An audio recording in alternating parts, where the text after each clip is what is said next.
All right, the next video on the docket is the checklist. So I've released Mark 2. It's still fucking messy, but I did release it yesterday. And so let me talk about tidal waves. Let me talk about tidal waves real quick. Because that needs to happen. Tidal waves, and I'll format this later. So tidal waves, really, the principle of tidal waves is very much the principle of the plateau of latent potential that James Clear talks about, right? Where when it comes to improvements or when it comes to bad decisions, it's not, in both cases, you're not going to see the results in the moment, right? So he gives two really good examples. Let's take the case of diet first, and then I'll use the case of the room second. He gives two really good examples, which happen a lot. So starting off with the diet. So at any moment, you can make a small choice, either to eat well or eat poorly. But you eating well or you eating poorly will not affect you that day, or probably not even that month in a noticeable way, right? So if you eat a donut, right? If you choose to eat a donut instead of eating, clean or, eating something nutritious, the donut tastes really good, right? Much like pornography, right? Tastes really good in the moment, feels great, and you still have energy. You still feel like you can get stuff done. So it's not like you feel fat or lethargic, And so in the moment, it feels great. But the problem is if you keep repeating that, if you keep eating a donut every day or every week, or multiple donuts every day or every week, in a month, 2 months, 3 months, 5 months, you're going to be overweight. You're going to have bad, blood pressure.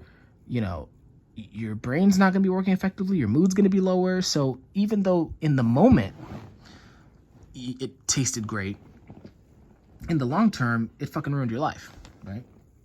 Now, second example that James Clear gives in his book, especially Atomic Habits, is the room, right? And this one's actually more in the context of goals, right? So let's say your room is extremely sloppy, right? And it's been that way for, a decade or whatever, right? Let's use myself. So let's say you always come home and it's a messy room somehow. Somehow it turns messy. Now, you could set a temporary goal to clean it up, right? You could say, hey, fuck this. I'm going to spend the next 2 to 3 hours. I'm cleaning it right now, right? And then you have a clean room, right? And then what happens? Okay, you start noticing yourself putting things on the floor and not picking them back up. You start noticing yourself just leaving clothes around, throwing clothes on the floor, not putting them back, and other little things like that. Now, you had a clean room. You just cleaned it. Now, I think the room is a little bit more intense, where it's like if you do a bad habit, the room can get messy very quickly. So it's a little bit different than diet. But let's put it this way. If you do one sloppy habit, right? Just like, okay, I left one thing on the floor. I mean, the room, it's still clean mostly, right? Now you got just one thing on the floor. It doesn't feel like a big deal. But fast forward, I think in the case of the room, it would be more like a matter of days or weeks. Fast forward a few days, a few weeks, what happens? Your room's a fucking mess again, right? So even with your willpower, right, and getting the goal done, without changing the fundamental habit that didn't feel like a big deal, now you're in some deep shit, right?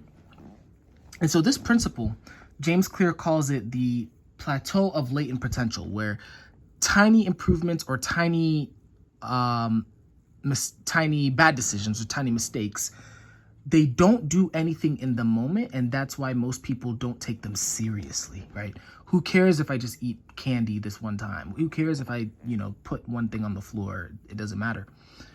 But over the course of time, what James Clear claims is, and I think it's different, I think this plateau differs depending on what it is, there reaches a certain tipping point, basically, where it's like you did one bad decision too many, or you did one good decision, that pushed you past that limit, and then the situation changes rapidly, right?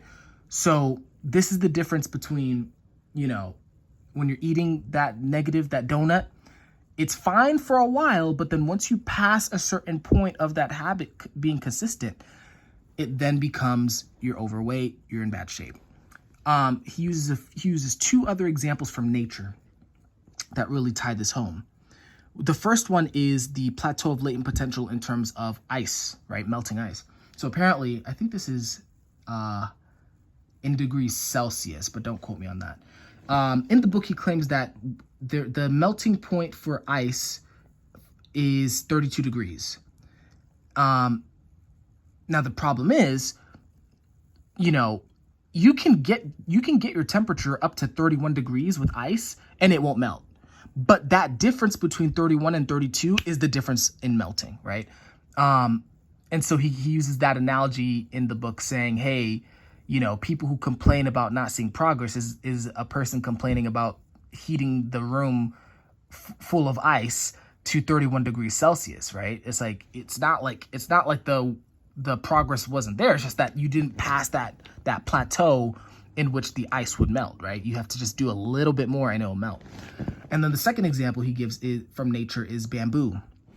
This one really fascinated me. So it turns out bamboo, like the bamboo trees like that are like super tall, they actually take a really long time to grow. And so when you plant bamboo, for the first 5 years, you don't see any major growth. You'll see maybe a sprout on the surface, but what's happening is over the course of 5 years, it's creating these very extensive root systems underground. And then once it passes that 5-year mark or so, somewhere in that neighborhood, it sprouts up super fast. I think it's like 6 feet into the air within a matter of weeks, right? Or maybe even a matter of days. I have to look into the specifics on that. And so why am I saying this? First of all, because this is a cool ass concept, right? Saviors. But more importantly, in the case of tidal waves, right? In the case of objective personality, both good and bad, mind you, but mostly for the bad because, you know, this is how we are. This is the fundamental principle by which tidal waves emerge, right? I even have a quote from them. I need to find the Q&A where they say this explicitly, but it's not one mistake that causes the tidal wave, but rather the failure to catch thousands of little imbalances that all add up. And I will add, they will add up in an invisible way, right? So in the same way that an ice cube doesn't melt at 31 degrees, but then all of a sudden melts at 32 degrees, that is the difference between you avoiding your demons, and nothing happening. And then you hit that little plateau or threshold, and then everything is fucked. Like your life is chaotic and you're like, where did this come from, right? But it was there the whole time. It was just invisible. And so for me, this explains why tidal waves happen, you know, once every few months. This is the Q&A source here. I'll put it in the description. And this is why, you know, people tend to not take their tiny avoidances of their demons seriously, even though that's exactly why the tidal wave is happening, right? Because when you talk to someone, like, I'll speak for myself. When you talk to me and you're like, Reggie, take a fucking chill pill. I'm like, no, I'm going to work hard and I'm going to be whatever the fuck I always say, right? Whatever I always say to you guys. In my mind, I'm like, I'll rest later, right? I'll deal with that later. I can relax, you know, later. But then what ends up happening is I'm putting in little mistakes in, let's even use it very pragmatically, in taking care of my health. And then what ends up happening is these little mistakes, missing my meditation in the evening, not taking my medication, not doing breathing exercises to reduce my heart rate. It turns into basically a panic attack. Like I'll start having major panic attacks, you know, long term, you know, and it's because I've been doing these small physical health mistakes that some people would attribute to sleep in the system, where I'm not taking a break to let my body recover. And because of that, long term, I'm having this hellish emotional and practical experience in my life. I'm like, oh my God, this is terrible. Now, everyone experiences this who is not taking responsibility for those tiny mistakes, right? But on the flip side, and I think this is the key, or one major key to the hero's journey into becoming an alpha. On the flip side, when you start doing the tiny things, like tiny things, in order to practice your demons, right? Even if it's a tiny win, right? Over time, it's going to feel fake. It's going to feel stupid at first, right? It still feels fake and stupid to me. But then what ends up happening?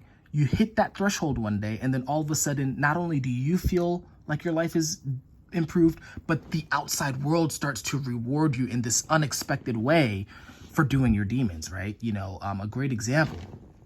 I think really one of the best examples so far with that is David Goggins to me, right? Because he quit his job, right? So he was 300 pounds.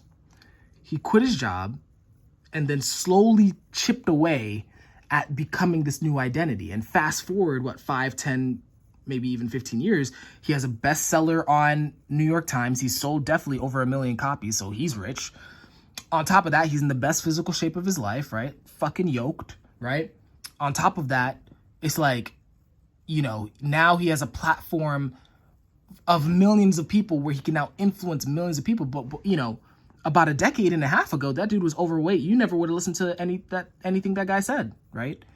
But it was because he did those little decisions over time, and now he's this like larger than life success story, right? Even from just a practical standpoint.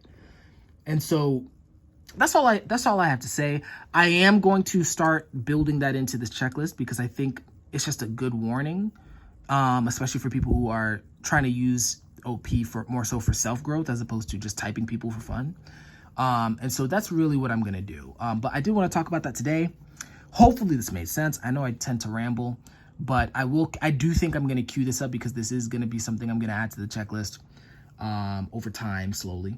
And, you know, definitely would love to see how you guys are experiencing that, or if you have any other insights or pushback on this even. Because I do think tidal waves are important enough that I get it right. So that's about it for tonight. Hope you guys are doing really well, you know, and looking forward to talking to you again soon.